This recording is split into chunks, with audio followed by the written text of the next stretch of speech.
Based off a recent report, the Miami Heat might be involved in a blockbuster trade before the NBA trade deadline. We'll break down the report and all the possible scenarios on this episode of Heat Digest. What possible moves am I talking about? What report am I talking about? Well, Bleacher Report has released an article with the top 3 possible candidates for each team going into the NBA trade deadline. It looked something like this for the Miami Heat. Those 3 options being Donovan Mitchell at 1, Pascal Siakam at the 2, and the third being Tyus Jones. Now, in this article, the Bleacher Report goes on to say that the Miami Heat missed out on Dame Lillard, and because of that, they could still make a big splash and go out and get someone like Donovan Mitchell. And if they didn't want to give up as many assets, possibly Pascal Siakam, and then finally another ball handler to really get the offense going with Tyus Jones would probably be the best option. Now, what do I have to say about this? I hate all 3 of these trades. Now, here's why. Here's our depth chart. There's a lot of depth everywhere, excluding the 5, okay? We have Bam Adebayo at the 5. Kevin Love is our backup with Thomas Bryant, Orlando Robinson. Okay, not a lot of depth. Bam Adebayo is really a power forward. But let's start with Tyus Jones. Tyus Jones is a guard. Kyle Lowry, Tyler Hero, Duncan Robinson, Josh Richardson, Jimmy Butler, and Jaime Jaquez Jr. all are available to play the 1 or the 2. I know Jaquez and Butler are really forwards, but they have the ability to initiate offense, take the ball up the floor, get the offense going, facilitate the basketball, as well as Tyler Hero, Kyle Lowry, Duncan Robinson. All these guys have that ability to do it. Now, are they Chris Paul? No. Are we looking for Chris Paul? No. The way this offense has worked up to this point in the year, if we just have to get the ball across half court and get the motion moving, and things will work. When Jimmy Butler comes back, he just needs to be on the floor, and his presence alone will get the offense rolling, as he demands so much attention offensively, regardless if he's trying to score or not, and the ball will be able to move around the court fluently and effectively, and we will be totally fine. We do not need to go get someone like Tyus Jones. We have more than enough ball handlers. Let's get to the real stuff, okay? Donovan Mitchell. He's been in talks about landing in Miami for over a year now, back before he landed in Cleveland. Speculation about him possibly landing Miami was present. Then he got to Cleveland, and it wasn't great in Cleveland. And then they were speculating that he might get out of Cleveland early, and then he might land in Miami because they're a good landing spot. And now the trade deadline is a month and 3 days away, and what do we know? Donovan Mitchell and the Miami Heat, more speculation. Right here, just from 2 days ago, the Heat have been looking for a combo guard and have long had their eye on Donovan Mitchell. Now, what does this mean? This just means that Donovan Mitchell and Miami seem like they kind of have a feeling for one another, okay? Does it mean we're going to go out and get him? Absolutely not. Do I think we should go out and try to make a trade for him? Absolutely not. And here's why, okay?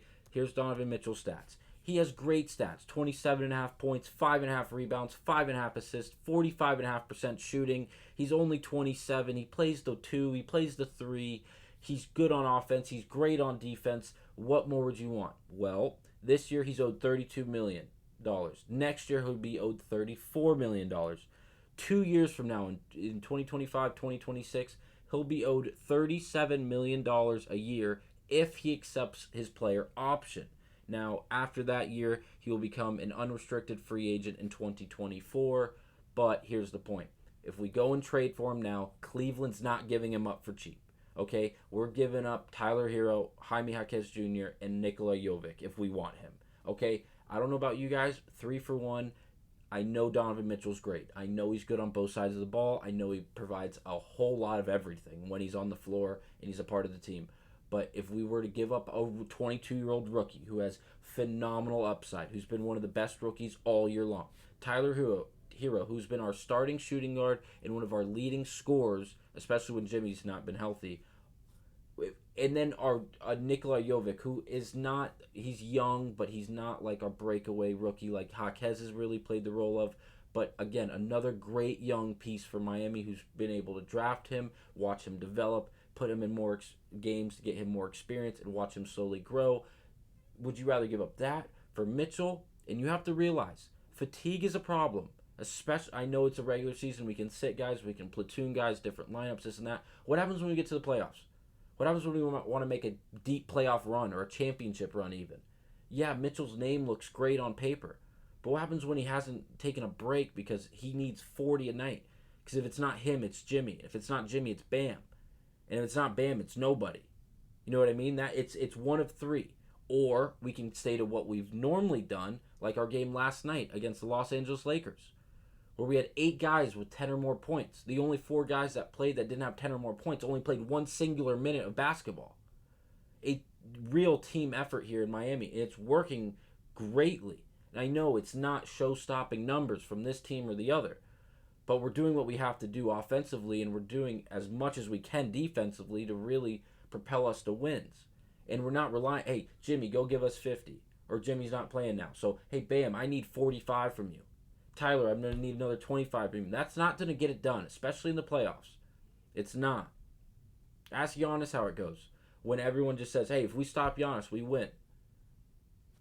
It seems like we cannot sell all of our pieces for one big name because we can't win on paper.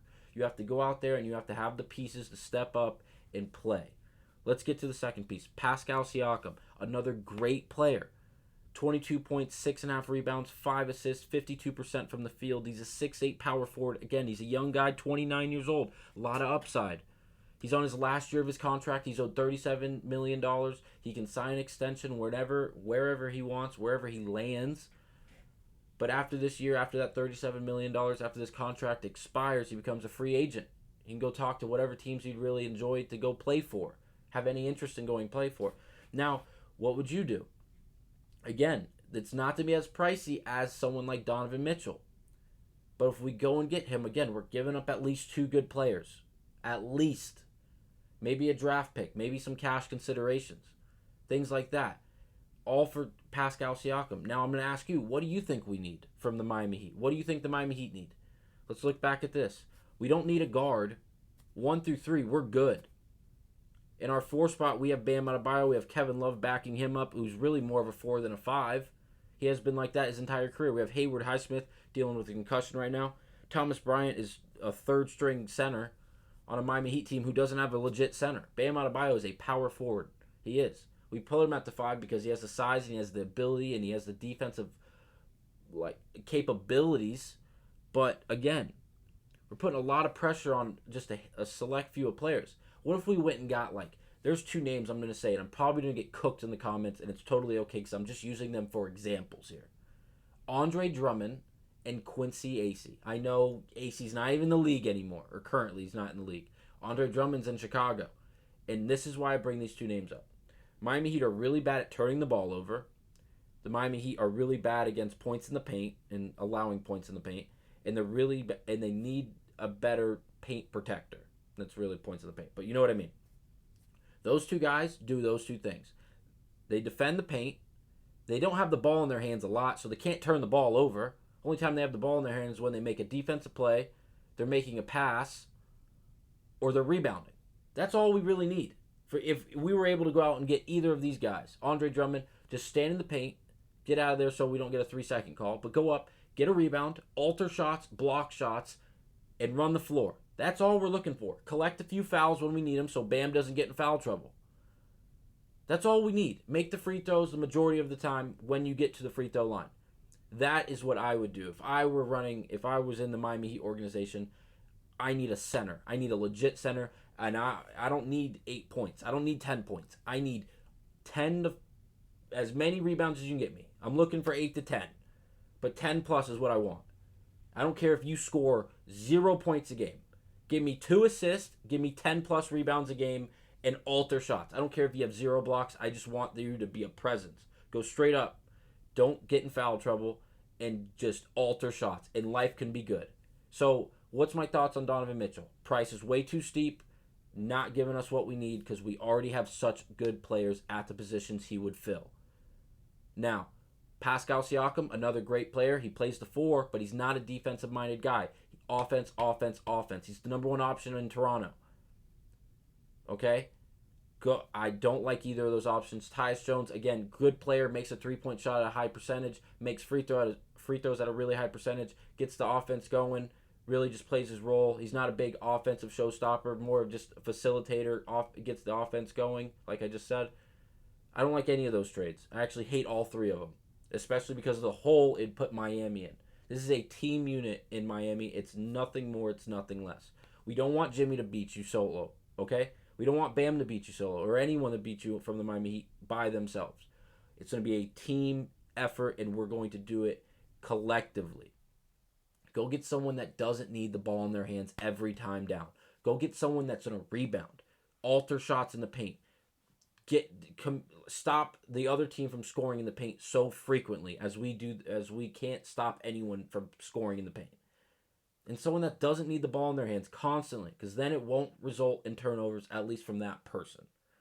That's my input. Let me know down in the comments what you guys think. What would you do if you were part of the Miami Heat? Would you try to go get someone like Donovan Mitchell or Pascal Siakam? Or would you try to go get a role player that's playing strictly their role and only that role in order to propel the rest of the team to victory? Let me know. You guys know my thoughts. You guys will see me again soon, hopefully with new trade information for the Miami Heat. Have a good one. Thanks for watching again.